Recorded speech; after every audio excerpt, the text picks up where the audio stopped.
હા મમ્મી, દવા લઈ લીધી? હા તો દવા લઈ લે ને, બીમાર છે તો.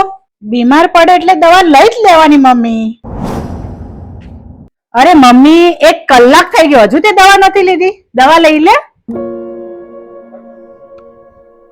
હા મમ્મી, દવા ખાઈને હવે આરામ લાગે છે ને? સારું, ચાલ તું આરામ કરો. ખાલી ખોટી હું ચિંતા કરતી હતી.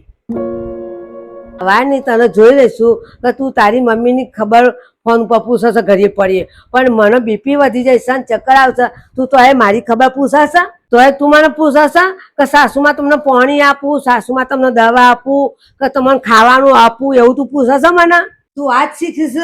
હા મમ્મી, હું આજ શીખી છું અને તમારી જોડેથી શીખી છું. મારા જોડેથી તું શું શીખીશ?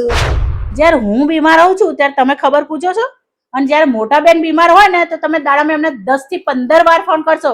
બેટા તે ખાધું કે નહીં, બેટા તે દવા લીધી કે નહીં, બેટા તારી તબિયત કેવી છે, બેટા તું આરામ કરજે, બેટા જમીને કે તને દવા લેવા લઈ જાય.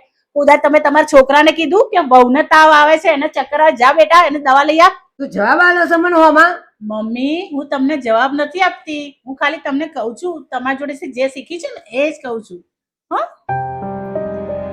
વહુ જ્યારે બીમાર હોય ને ત્યારે એને કોઈ પૂછતું નથી કે તને કેવું છે, અને દીકરાને પણ કોઈ કહેતું નથી કે તું દવાખાને લઈ જા. પૂછાશે તો એટલું જ પૂછાશે કે વહુ તને આરામ થઈ જાય તો અમારા માટે જમવાનું બનાવી દેજે. શું આ યોગ્ય છે? જો તમને લોકોને અમારો આ વિડીયો ગમ્યો હોય તો વધુમાં વધુ શેર કરજો. જય શ્રી કૃષ્ણ.